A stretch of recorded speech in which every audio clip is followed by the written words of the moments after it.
भाई बहन का जो रिश्ता होता है वह रिश्ता पूरी तरह से पवित्र माना जाता है, लेकिन जब रिश्ते में विश्वास नाम की कोई चीज़ होती है और वह टूटने लग जाती है तो टाइम नहीं लगता परिवार को बिखरने में। लेकिन जो हश्र होता है वह कोई सोच पाता है ना कोई समझ पाता है। आज की घटना में सेम ऐसा ही कुछ हो गया, जिस वजह से एक भाई ही इस दुनिया को छोड़ के चला जाता है। लेकिन जब लोगों के सामने सच्चाई निकल के आता है, इससे सुनने के बाद लोगों को ना अपने कानों पर विश्वास होता है, ना उनको सोचने और समझने की शक्ति बचती है। आज की घटना में क्या हुआ, आज की घटना में क्या था, आज की घटना की आप पूरी सच्चाई जानने के लिए इस वीडियो को आप लास्ट तक ज़रूर देखिएगा। नमस्कार दोस्तों, मैं प्रदीप कुमार आपको इस टेढ़ी बात चैनल पे मैं स्वागत करता हूं। दोस्तों आज की यह जो सच्ची घटना है, यह घटना है उत्तर प्रदेश, और उत्तर प्रदेश का एक ज़िला पड़ता है कन्नौज, और उसी का थाना लगता है ठठिया, और उसी का एक गांव पड़ता है सरसानपुरवा। मैं बात कर रहा हूं 15 सितंबर 2019 का दिन होता है, वही दोपहर का टाइम होता है। उसी बीच सरसानपुरवा के कुछ लोग होते हैं, वो अपने गांव से बाहर निकलते हैं, और जैसे ही बाहर निकलते लगभग 1 किलोमीटर दूर पहुंच जाते हैं तो उन्हीं के गांव के बाहर एक खैरनगर पुल पड़ता है। उसी पुल के पास जैसे ही खड़े हो जाते हैं, देखते हैं कि साइड में एक छोटी सी गंगा नहर है। उसी गंगा नहर में एक काली मोटरसाइकिल पड़ी हुई है। तभी वह लोग देखते हैं तो काफ़ी अचंभा से रह जाते हैं। उस मोटरसाइकिल पास पहुंचते हैं तो देखते हैं कि नहर के पटरी पर काफ़ी ज़्यादा खून के छींटे पड़े हुए हैं। उनका यह मामला देखकर काफ़ी अचंभा सा लगता है। और इसी बीच उसी में से एक व्यक्ति होता है जो 100 नंबर पे डायल कर देता है। 100 नंबर की टीम वहाँ पहुँचती है, और जैसे ही देखती घटनास्थल पर मोटरसाइकिल जो होता है उसी गंगा नहर में पड़ा हुआ है, तो उनको मामला जो होता है काफ़ी गंभीर सा लगता है। इसीलिए उस गांव के अंतर्गत आने वाले थाने ठठिया में फ़ोन कर देते हैं। वहाँ के थाना प्रभारी विजय बहादुर वर्मा होते हैं, और जैसी खबर पाते हैं तुरंत ही अपने दलबल टीम को लेकर जो होता है उसी खैरनगर गंगा नहर के पास पहुँचते हैं। देखते हैं कि उसी में सही में एक मोटरसाइकिल जो होता है गंगा नहर में पड़ी हुई है। उस मोटरसाइकिल को जो होता है कुछ 2-3 नौजवान होते हैं, उन्हीं के द्वारा बाहर निकालते हैं। निकालने के बाद साइड में देखते हैं कि जो नहर का किनारा होता है उसी किनारे पर काफ़ी ज़्यादा खून के छींटे पड़े हुए हैं। उनके मन में शंका गोजना शुरू हो जाता है। वह सोचने भी लग जाते हैं कि हो सकता है यहाँ किसी व्यक्ति की बेरहम तरीके से हत्या कर दी गई हो। हत्या करने के बाद व्यक्ति का शव जो होता है इसी नहर में डंप कर दिया होगा। वह सोचने लग जाते कि आखिर इस समय जो होता है किसी व्यक्ति का शव नहर में तो दिख नहीं रहा है। इसीलिए तुरंत जो होता है शव को तलाशी करने के लिए उसी गंगा नहर में 2-3 व्यक्तियों को उतार भी देते हैं। जब उतार देते हैं, व्यक्ति जो होते हैं मिलकर नहर में काफ़ी जगह जो होता है झाड़ियों में और उसी नहर में कई जगह पर तलाशी करते हैं, लेकिन कहीं पर किसी व्यक्ति का ना किसी युवती का शव मिलता है। थाना प्रभारी वर्मा जो होते हैं इस चीज़ से काफ़ी ज़्यादा परेशान हो जाते हैं, और जब परेशान हो जाते हैं किसी जो होता है अपने से बड़े अधिकारी SHO और SP को दे देते हैं। कुछ ही मिनट बाद जो होता है SHO और SP पहुंच जाते हैं।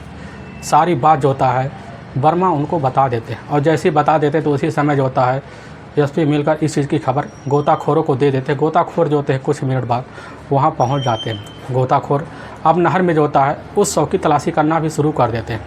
काफ़ी मेहनत करते हैं, लगभग 2 घंटे का वक्त बीत जाता है। तभी गंगा नहर के ही साइड में एक झाड़ी होता है। उसी झाड़ी में एक व्यक्ति का शव पड़ा हुआ था। उस शव को बाहर निकालते हैं, देखते हैं उसके शरीर पर काफ़ी ज़्यादा गहरे गहरे घाव है, यहाँ तक कि जांघ तक पूरे घाव से छलनी पड़े हुए होते हैं। व्यक्ति की उम्र होती है लगभग 27 से 29 साल के बीच होता है। पुलिस तुरंत अंदाज़ा लगा लेती है किसी ने जातिया दुश्मनी जो होता है इस व्यक्ति के साथ निकाली हुई है। और पुलिस की जो टीम होती है उस पड़े हुए डेड बॉडी का अच्छे से जो होता है जांच पड़ताल करना शुरू कर देती है। और जब पैंट के तलाशी लेते हैं तो उसी पैंट में जो होता है एक पर्स निकलता है, और उसी में एक ड्राइविंग लाइसेंस निकलता है। पुलिस जब ड्राइविंग लाइसेंस को देखती है कि उसका जो फ़ोटो हुआ है पूरी तरह से गीला पड़ गया होता है, लेकिन उसमें जो होता है पॉलीथीन चढ़ने की वजह से उसका जो नाम और पता होता है पूरी तरह से पुलिस के सामने नज़र भी आ जाता है। पुलिस जब नाम पते के तहत पढ़ना शुरू कर देती है, पता लगता है इस व्यक्ति का नाम है बलराम सिंह यादव, उनके पिता का नाम है लायक सिंह यादव, जो असी इंद्रगढ़ थाने के पास गसीमपुर गांव पड़ता है। तुरंत इसकी सूचना जो होता है फ़ोन के द्वारा लायक सिंह को दे देते हैं, और जैसे ही लायक सिंह खबर पाते हैं तुरंत अपने पत्नी और अपने जो होता है परिवार सहित वहीं पहुंचते हैं। देखते हैं नज़ारा तुरंत ही दंग से रह जाते हैं, और वहीं पर लायक सिंह चीख चिल्ला पड़ते हैं, कहने लग जाते हैं कि साहब असल में या तो हमारा बेटा है बलराम सिंह यादव, जो आज सुबह अपनी बहन पिंकी को लेकर मार्केट में दवाई लेने के लिए निकल गया होता है। लेकिन न जाने हमारे बेटे के साथ किसी की क्या दुश्मनी थी जो हमारे बेटे के साथ ऐसा कारनामा कर दिया। पुलिस जो होती है वहीं पर खड़े लायक सिंह से सारी बात पूछ बैठती है। इसी बीच वहाँ पर खड़ी होती है पिंकी भी। पुलिस पिंकी से पूछने लग जाती, पिंकी कहने लग जाती कि साहब हमारा कई दिन पहले से काफ़ी तबीयत ख़राब था, काफ़ी बार बार बुखार आ था।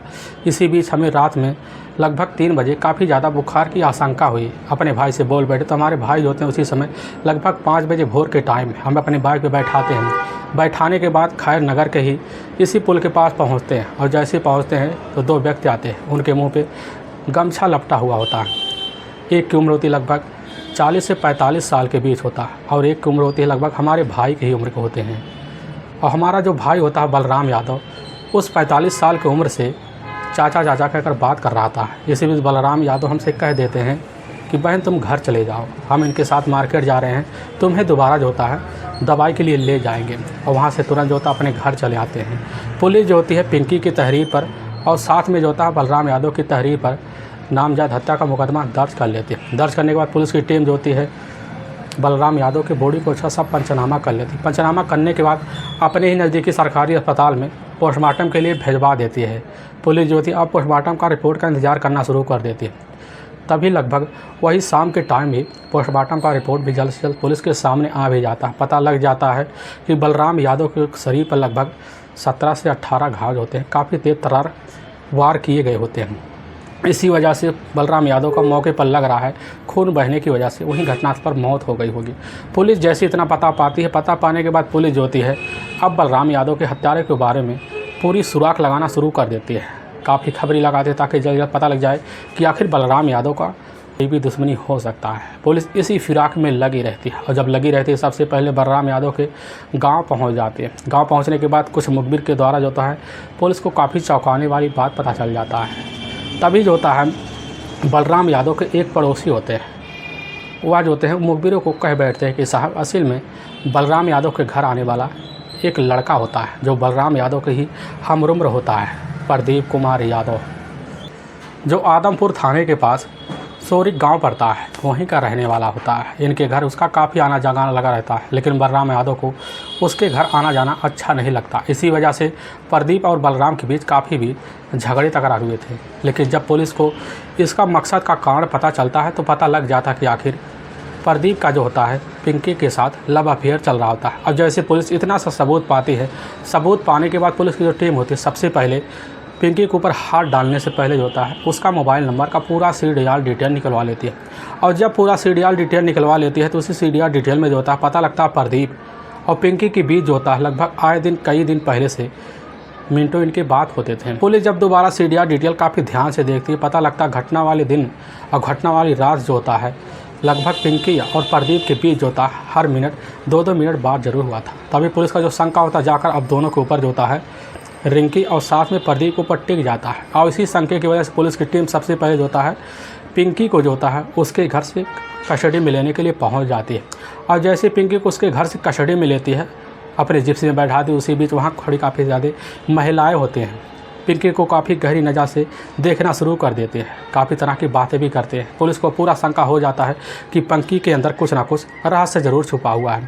इसीलिए पुलिस जो होती है बिना देर किए पिंकी को पुलिस थाने लाती है और उससे कुछ पूछताछ करती है। और जब पूछताछ करती है पिंकी जो होती है वही दोबारा वही बात की रट्टा लगा कर बैठ जाते हैं। लेकिन पुलिस जब अपना पुलिसी अंदाज़ दिखाना शुरू कर देती है, पुलिस जो होती है पिंकी के सामने वही CDR डिटेल पेश कर देती है। पेश करने के बाद पुलिस के सामने बिना देरी किए होता है पिंकी अपने भाई बलराम यादव का हत्या का जुर्म कबूल करती है। इसे सुनने के बाद पुलिस का तो कलेजा दहल जाता है। और पुलिस जो होती है पिंकी के ही तहरीर पर जो होता है प्रदीप को अपने कस्टडी में लेने के लिए एक षड्यंत्र रचती है। उसी षड्यंत्र के तहत जो होता है पिंकी से प्रदीप के मोबाइल नंबर पर कॉल करवाती है और उससे कहने लग जाती है कि इसी समय हम तुमसे मिलना चाहते हैं। प्रदीप जैसे यह बात सुनता कहने लग जाता है ठीक है बता दो हम तुमसे कहाँ आकर मिले। पिंकी कहने लग जाती तुम जो होता है खैर नगर के ही नहर के पास आ जाओ, हम वहीं पुलिया पर बैठे होंगे। और जैसे प्रदीप पिंकी की बात सुनता, सुनने के बाद लगभग शाम को वही 5 बजे के आसपास का टाइम हो जाता है। उसी बीच पुलिस की जो टीम होती है पिंकी को अपनी कस्टडी में लेकर खैर नहर के ही पुलिया पर लगा पिंकी को वहाँ बैठा देती है। और जैसे पिंकी बैठी रहती लगभग आधे घंटे का वक्त बीत जाता है। उसी बीच 2 व्यक्ति पहुँचते हैं, एक मोटरसाइकिल लिए हुए दोस्त होता है रामू यादव।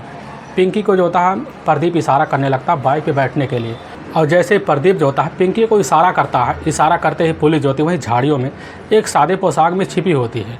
पुलिस तुरंत दौड़कर प्रदीप को साथ में रामू को अपने कस्टडी में बाइक सहित ले लेती। लेने के बाद पुलिस की टीम जो होता है तीनों को थाने ला दिया, और ठठिया थाने में जब तीनों को बैठाया जाता, आराम से तीनों से पूछताछ किया जाता है। पहले प्रदीप जो होता है इधर की बातें करता है, लेकिन जब पिंकी का इशारा जो होता है प्रदीप देखता है तो वह समझ जाता है कि अब हमें बच पाना यहाँ से काफ़ी ज़्यादा मुश्किल है। इसीलिए पुलिस के सामने जो होता है तीनों मिलकर बलराम यादव को हत्या का जुर्म कबूल कर लेते हैं। लेकिन पुलिस के सामने जो कहानी बयां करते हैं, इससे सुनने के बाद पुलिस को तो अपने कानों पर विश्वास नहीं होता है। असल में उत्तर प्रदेश का एक ज़िला पड़ता है कन्नौज ज़िला, और उसी का एक थाना लगता है इंदरगढ़, और उसी का एक गाँव पड़ता है गासिमपुर। वहीं के रहने वाले होते हैं लायक सिंह, उनकी पत्नी होती है रमा देवी। लायक सिंह के टोटल 2 बच्चे होते हैं, जिसमें एक बेटा होता है बलराम सिंह यादव और एक छोटी बेटी होती है सावित्री उर्फ पिंकी। लायक सिंह के पास लगभग 5 बीघा से ज़्यादा जो होता है उपजाऊ ज़मीन भी होता है। उसी उपजाऊ ज़मीन के बदौलत जो होता है लायक सिंह अपने परिवार का पूरा भरण पोषण भी काफ़ी बेहतर तरीके से कर पाते थे। लेकिन बलराम यादव जो होता है जब अपनी हाई स्कूल परीक्षा पास कर लेता है, इसी बीच इंटर कॉलेज में जाकर दाखिला भी ले लेता है। दाखिला लेने के बाद इंटरमीडिएट की पढ़ाई करना शुरू कर देता, तो इसी बीच उसका पढ़ाई में मन नहीं लगता, और जब ना लग पाता तो इसी बीच आकर अपने पिता लायक सिंह के साथ होता है घर गृहस्थी और खेती बाड़ी में लग जाता है। काफ़ी मेहनत करता है। इसी मेहनत को देख कर जो होते हैं लायक सिंह अपने बेटे को जब देखते कि हमारा बेटा जो होता है अब तरक्की पे चल चुका है, उसके पास आने जाने का बाज़ार में कोई साधन नहीं है, इसीलिए लायक सिंह जो होता है अपने बेटे बलराम यादव के लिए एक नई मोटरसाइकिल निकलवा लेते हैं। निकलवाने के बाद बलराम जो होता है उसी मोटरसाइकिल से अपना कहीं मार्केट कहीं रिश्तेदारी में आया जा करता था। लेकिन इसी बीच बलराम यादव की जो छोटी बहन होती है पिंकी जो होती है उस समय उसकी उम्र मात्र 17 साल के आसपास होती है। पिंकी जो होती है हाई स्कूल की परीक्षा पास भी कर लेती है, लेकिन जब पास कर ली तो उसका भी पढ़ाई में मन नहीं लगता। ना लग पाने की वजह से अपने माता पिता के साथ रहकर घर गृहस्थी में पिंकी उलझ जाती है। पिंकी जो होती है देखने में काफ़ी खूबसूरत भी होती है और चंचल भी होती है। इसीलिए पिंकी जो होती है जब दोपहर का टाइम होता है तो उसी भी शीशे के सामने खड़ी हो जाती है। अपने चेहरे को उसको लगने लगता है कि हमारे अंदर कुछ ना कुछ खूबसूरती में रहस्य है, और इसी रहस्य को लेकर जो होता है अपने ऊपर काफ़ी जो होता है भाव जमाना शुरू कर देती है। और इसी भाव जो होता है जब पिंकी जींस टॉप पहन कर अपने गांव के बाहर निकलती है तो उसी बीच उसको काफ़ी लड़के जो होता है ताकना शुरू कर देते हैं। पिंकी भी समझने लगती कि हमारे ऊपर काफ़ी लड़के फिदा हो चुके थे। लेकिन इसी बीच पिंकी की मुलाकात जो होता है साल 2019 की शुरुआत में ही उत्तर प्रदेश का जिला पड़ता है कन्नौज, और उसी के पास एक गाँव पड़ता है आदमपुर। वहीं के रहने वाले होते हैं अवसाहन सिंह यादव। उनके टोटल 3 बच्चे होते हैं, जिसमें 2 बेटे होते हैं और एक बेटी होती है। जो सबसे बड़ा बेटा होता है वह होता है प्रदीप सिंह यादव। प्रदीप सिंह यादव की उम्र होती है लगभग वही 25 साल के आसपास होता है। प्रदीप सिंह भी जो होता है पढ़ाई में जो होता है थोड़ी बहुत मेहनत करता है, लेकिन पढ़ाई में उसका मन नहीं लगता। इसी वजह से अपने पिता के साथ भी आकर अब जो होता है प्रदीप यादव भी हाथ बढ़ाना शुरू कर देता है। लेकिन जब प्रदीप यादव को लगने लगता है कि इस खेती की बदौलत हमारी ज़िंदगी चलने वाली नहीं है, तो प्रदीप यादव जो होता है कुछ दोस्तों के साथ मिलकर छोटी मोटी गाड़ी चलाना सीख भी लेता है। तभी इसी बीच 4 चक्का भी चलाना सीख लेता है। जब सीख लेता है धीरे धीरे जो होता है रोड ठेकेदार होते हैं उन्हीं के पास जाने लगता है, तो उसी बीच उनका जो जेसीबी होता है वह भी प्रदीप यादव चलाना सीख लेता है। और जब सीख लेता है तो उसका ड्राइविंग लाइसेंस बनवा लेता है। बनवाने के बाद ठेकेदारों से संपर्क भी करता है और उन्हीं के पास जाकर अब प्रदीप काम करना भी शुरू कर देता है। तभी इसी बीच प्रदीप का जो काम होता है वह एक ठेकेदार के थ्रू जो होता है गासिमपुर और खैर नगर के नहर के पास ही उसका रोड का ठेके बनाने का मौके पर ठेकेदार को ठेका मिल जाता है। तभी ठेकेदार जो होता है प्रदीप यादव को वहीं पर जेसीबी चलाने के लिए बोल देता है। प्रदीप यादव जाता है उसी रोड पे जेसीबी चलाना शुरू कर देता है, और जब चलाने लगता है तो उसी बीच प्रदीप को लगने लगता है कि यहाँ रहकर तो हमारा गुजारा होने वाला नहीं है, क्योंकि उसका ना कोई ड्यूटी का टाइम होता है ना कोई उसका खाना खाने का टाइम होता है। इसी बीच प्रदीप यादव की मुलाकात जो होता है गासिमपुर का रहने वाला बलराम यादव से हो जाता है। बलराम यादव जो होता है कभी कभी उसी रास्ते से गुजरना शुरू कर देता है। जेसीबी के पास जाकर कभी कभी खड़ा भी हो जाता है, तो उसी भी ड्राइवर से जाकर बात करता, पता लगता है ड्राइवर जो होता है खुद प्रदीप होता है। प्रदीप जो होता है बलराम यादव का ही जात बिरादरी का होता है, इसीलिए प्रदीप से जो होता है बलराम यादव दोस्ती कर लेता है। उसकी मजबूरी को जब जानता है तो बलराम यादव कहने लग जाता है कि दोस्त चलो तो हमारे घर पर ही रहो, हम तुम्हें एक कमरा दे देंगे और हमारे घर पर ही खाना खाना, और जब ड्यूटी का टाइम हो तो अपना आराम से निकल जाता। अब प्रदीप जैसे ही बलराम यादव की बात सुनता है, सुनने के बाद जो होता है प्रदीप बलराम यादव की बात मान लेता है। मानने के होता आकर अपना सारा सामान जो होता है बलराम यादव के घर एक कमरे में शिफ्ट कर लेता है, वहीं पर रहने लगता है। सुबह के टाइम खाना खाकर बलराम यादव की जो बहन होती है पिंकी के हाथों से सुबह निकल जाता है और शाम को काम करके आराम से लौट आता, फिर खाना खाकर परिवार सहित होता अपने कमरे में सो जाता है। इसी बीच प्रदीप की जो नज़र होता है वह जाकर पिंकी उर्फ सावित्री के ऊपर टिक जाता है, जो देखने में पिंकी काफ़ी खूबसूरत भी होती है और बात करने में भी काफ़ी चंचल होती है। और इसी चंचलता को देखकर प्रदीप यादव जो होता है अब पिंकी के ऊपर काफ़ी फ़िदा सा हो जाता है। और जब फ़िदा सा हो जाता है तो उसी बीच प्रदीप यादव पिंकी को अपने मन में चाहना भी शुरू कर देता है। लेकिन पिंकी जो होती है प्रदीप के मन को भांप नहीं पाती, वह जान नहीं पाती कि आखिर प्रदीप चाहता क्या है। लेकिन मन जब प्रदीप पिंकी को चाहने लगता है तो उससे मिलने के लिए हर बार उसके अंदर बेकरारी बनी रहती है। और इसी बेकरारी को जो होता बनाए रखने के लिए जो होता है जैसे वहाँ जेसीबी चलाने से छुट्टी मिलता है तो उसे भी तुरंत ही आकर पिंकी के घर में दाखिल हो जाता है। और मौका देखता पूरा सुनसान घर खाली पड़ा है तो पिंकी के ऊपर नज़र गड़ाए बैठ जाता है। जब नज़र गड़ाए बैठ जाता है तो इसी बीच पिंकी जो होती है अपने घर का एक सदस्य समझ कर जो होता है पिंकी अब प्रदीप से धीरे धीरे बात करना भी शुरू कर देती है। और धीरे धीरे जब बात करती तो प्रदीप जो होता अपनी चंचल बातों में पिंकी को उलझा लेता और इसी उलझन भरी बातों में पिंकी भी प्रदीप की बातों में उलझ जाती। उलझने की वजह से जो होता है धीरे धीरे अब पिंकी भी प्रदीप को चाहना शुरू कर देती। पिंकी को पूरी भनक लग जाती है कि आखिर प्रदीप चाहता क्या। अब इसी चाहने की वजह से प्रदीप के बारे में जैसी पिंकी पूरी सच्चाई जान पाती है, जानने के बाद जो होती है धीरे धीरे पिंकी भी अब प्रदीप से दोस्ती बना लेती है। दोस्ती के बीच जो होता है प्रदीप और पिंकी के बीच प्रेम प्रसंग भी चल जाता है। प्रेम प्रसंग का सिलसिला जब भी चलने लगता है तो इसी बीच प्रदीप जो होता है अपने ही मार्केट जाता है। वहाँ जाने के बाद एक नया मोबाइल लेता है, वह लाता है पिंकी को गिफ्ट कर देता है। और पिंकी जैसे ही प्रदीप के हाथों से एक एंड्रॉयड मोबाइल पाती है तो खुशी से चल पड़ती है, क्योंकि उसके पास अभी तक कोई मोबाइल नहीं था। और पिंकी तुरंत समझ जाते कि प्रदीप हमें अब दिल से भी चाहता है। और चाहने की वजह से प्रदीप और पिंकी के बीच जो होता उसी मोबाइल से आए दिन अब चोरी छुपे बात होना शुरू हो जाते हैं, उसी घर में रहने के बावजूद भी। और जब बात होने लगते हैं तो मन दोनों के प्रेम प्रसंग उमड़ भी पड़ते हैं। दोनों के बीच उसी मोबाइल के द्वारा दोस्ती हो जाता है। लेकिन जब घर में कोई नहीं रहता तो उसी बीच दोनों जाकर कमरे में जो होता है आपस में बैठ कर बातें कर लेते हैं। लेकिन एक दिन ऐसा वक्त आ जाता है कि दोपहर का टाइम होता है। उसी बीच जैसे ही प्रदीप बलराम यादव के घर आता है, आने के बाद देखता है ना बलराम यादव है, ना उसके पिता जो होता है लायक सिंह है, ना उसकी माँ है। घर पूरा सुनसान पड़ा होता है और मौके की तलाशी में जो होता प्रदीप बैठा रहता है। घर के अंदर दाखिल होता देखता है कि वहीं पर पिंकी जो होती है चारपाई पर बाल सवार होती है। पिंकी के सामने जाकर प्रदीप बैठ जाता है और उससे मीठी मीठी बातें करता है तो पिंकी जो होती है उसकी बातें उलझ जाती है। और जब उलझ जाती है तो पिंकी इशारा कर देती। इशारा करने के बाद जो होता है प्रदीप पिंकी को लेकर उसके ही रूम में चला जाता है। जाने के बाद जो होता है प्रदीप पिंकी के रूम में संबंध बना देता है। और संबंध बनाने का जो सिलसिला होता है बेधड़क और प्रदीप और पिंकी के बीच चलना शुरू हो जाता है।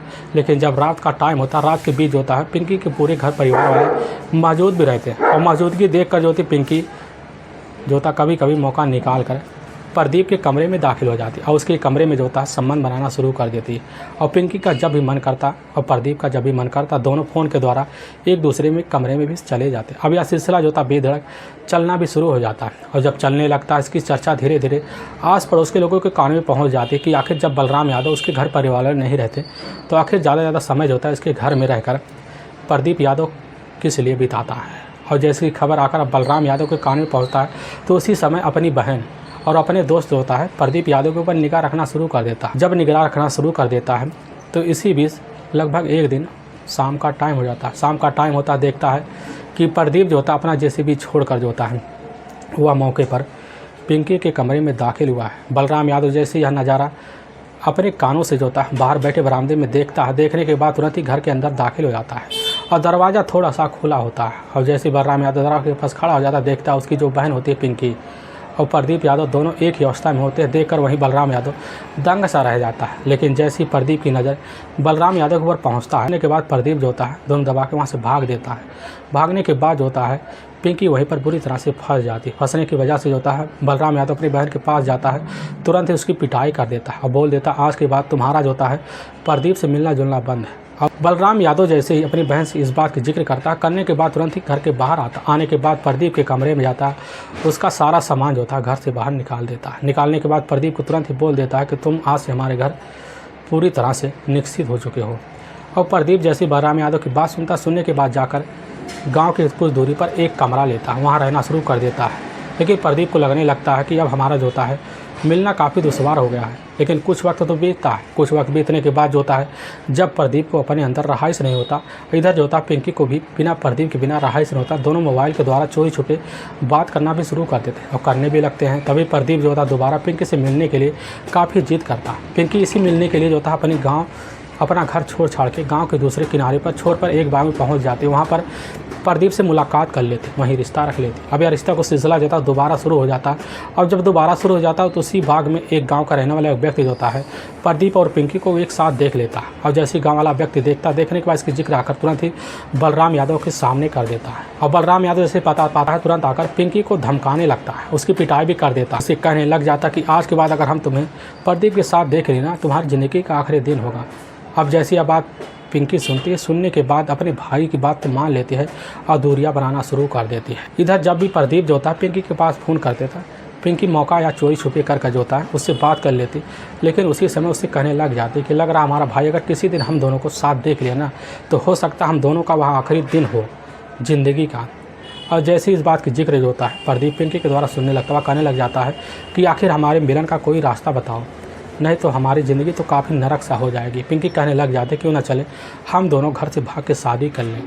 और बलराम जैसे सुनता है, सुनने के बाद कहने लग जाता है कि आखिर हम जब भागेंगे तो हमारे परिवार के ऊपर तुम्हारा भाई बलराम कहर बन के टूट पड़ेगा। पिंकी भी सोच बैठती है आखिर बलराम हमारी ज़िंदगी का पूरी तरह से रोड़ा बन रहा है। इसीलिए पिंकी जो होती है प्रदीप से कह बैठती फ़ोन के द्वारा क्यों ना तुम्हारे भाई को ही हमारे रास्ते से हटा दो कि तुम्हारा रास्ता पूरी तरह से आसान हो जाएगा। अब जैसे इस तरह की बात प्रदीप सुनता है पिंकी के द्वारा, सुनने के बाद एक बार तो वह सोच में पड़ जाता है, सोचने भी लग जाता है अगर उसके भाई को बलराम को रास्ते से हटा देंगे ना तो हमारी ज़िंदगी काफ़ी अच्छे से बीतेगी, हम दोनों मिलकर आराम से शादी भी कर लेंगे। और जैसे यह बात अपने मन में जो होता है प्रदीप रखने के बाद तुरंत ही फैसला ले बैठता है। ले बैठने के बाद जो होता है प्रदीप के गाँव का रहने वाला उसका एक अपना करीबी दोस्त होता है रामू को जाकर जो होता है अपने षड्यंत्र के बारे में सारी बात बता देता है। उससे कहने लग जाता है कि हम अपने प्रेमिका से शादी करना चाहते हैं और अपने दोस्त जो होता है यानी कि पिंकी के भाई बलराम यादव को ही रास्ते से हटाना चाहते हैं। अब जैसे ही प्रदीप का दोस्त रामू सुनने के बाद जो होता है उसके षड्यंत्र में पूरी तरह से शामिल हो जाता है। शामिल होने के बाद जो होता है अच्छे से समय का इंतजार करते हैं। पिंकी जो होती इधर कभी कभी रात में बुखार की वजह से परेशान हो जाती है, लेकिन उसका जो मेन कारण होता है बुखार नहीं होता, उसका प्रेम रोग का कारण होता है। लेकिन तभी 14 और 15 सितंबर 2019 का वह रात होता है, लगभग 3 बजे का आसपास टाइम होता है। उसी बीच पिंकी अपने कमरे में ज़ोर ज़ोर से चिल्ला रही होती है और जब चिल्ला रही होती है तो उसी बीच उसका जो भाई होता है बलराम यादव कहने लग जाता है कि चलो हम तुमको जो होता है अपने पास मार्केट में एक डॉक्टर के पास दिखा दें। पिंकी जो होती है अपनी भाई की बात मान लेती है। मानने के बाद जैसे ही पता लगता है कि बलराम यादव जो होता है हमें दिखाने के लिए अपने मार्केट ले जा रहा है तो उसी बीच पिंकी जो होती है अपने प्रेमी प्रदीप के मोबाइल नंबर पर कॉल करती थी। कहने लग जाती कि आज तुम्हारे पास काफ़ी अच्छे मौका है, हम अपने भाई प्रदीप के साथ जो होता है उसी खैर नगर के ही पुल से गुजरेंगे, वहीं पर तुम जो होता अपने दोस्त रामू के साथ खड़े हो जाना और अपने प्लान को पूरी तरह से कामयाब कर लेना। और जैसे इस बात की जिक्र जो होता है प्रदीप पिंकी के तहरीर पर सुनने के बाद तुरंत जो होता है अपने दोस्त रामू को लेकर खैर नगर के ही उसी पुलिया पर खड़ा हो जाता है। लगभग भोर का वही 5 बजे का टाइम हो जाता है। इसी बीच अब जो होता है बलराम यादव अपनी बहन जो होता है पिंकी को मोटरसाइकिल में बैठा कर निकल जाता है और खैर नगर के ही उसी पुलिया के पास जैसे ही पहुँचता तो उसी बीच पिंकी का जो आशिक होता है प्रदीप यादव, उसका जो दोस्त होता है रामू झाड़ियों में छिपे होते हैं और वह जो होता खड़े होकर वहीं पर रास्ते में बलराम यादव का इंतजार करते हैं। और जैसे देखते बलराम यादव अपनी बहन को बैठाकर बाइक पे जो होता हमारी तरफ आ रहा है तो रास्ते में जाकर एकाएक जो होते हैं प्रदीप यादव और रामू खड़े हो जाते हैं। खड़े होने के बाद उसका बाइक वहीं पर रोक लेते हैं। रोकने के बाद उसको उतारने के बाद बिना पूछे ताछे जो होता है प्रदीप यादव रामू उसके शरीर के ऊपर काफ़ी तेज़ तर्रार एक हथियार निकालते हैं। उसी हथियार को लेकर जो होता है बलराम के शरीर पर कई जगह वार करते हैं, जिसकी वजह से बलराम यादव जो होता है वही दुनिया छोड़ के चला जाता है। और बलराम यादव को बॉडी को उठाकर जो होता है निचले वाले गंग नहर में ही फेंक देते हैं। फेंकने के बाद जो होता है उसकी बाइक जो होता है उसी में डंप कर देते हैं। डंप करने के जो होता है प्रदीप यादव और रामू जो होते हैं उसी बाइक से अपने घर चले जाते हैं। चले जाने के बाद पिंकी जो होती है गाँव में किसी तरह छुपा कर अपने घर पहुँच आती है। लेकिन वाकई में दोस्तों पुलिस के सामने जैसे सच्चाई जो होता है प्रदीप और साथ में जो होता है पिंकी की तहरीर पर आता। आने के बाद पुलिस की टीम जो होती है बिना देरी किए होता है प्रदीप यादव और साथ में पिंकी और साथ में जो होता है प्रदीप का दोस्त रामू को तीनों को अपने कस्टडी में लेते। कस्टडी में लेने के बाद ले जाकर वहाँ के कोर्ट में पेश कर देती है और इन तीनों पर काफ़ी गंभीर धारा मुकदमा दर्ज करके ले जाकर हमेशा हमेशा के लिए जेल के सलाखों के पीछे भी डाल देती हैं। दोस्तों, हमें इस घटना का सुनाने का उद्देश्य किसी को परेशान करना नहीं है और ना ही किसी के दिल को तकलीफ पहुंचाना है, बल्कि आपको यह बताना कि आप जहां भी रहें आप सावधान और सतर्क जरूर रहें। दोस्तों, अगर आपको यह वीडियो पसंद आ रहा है तो इस वीडियो को आप ज़्यादा से ज़्यादा शेयर और सब्सक्राइब जरूर करें, जिससे हम आपके बहुत आभारी रहेंगे। फिर मिलेंगे नेक्स्ट वीडियो लेकर, तब तक के लिए जय हिंद और जय भारत।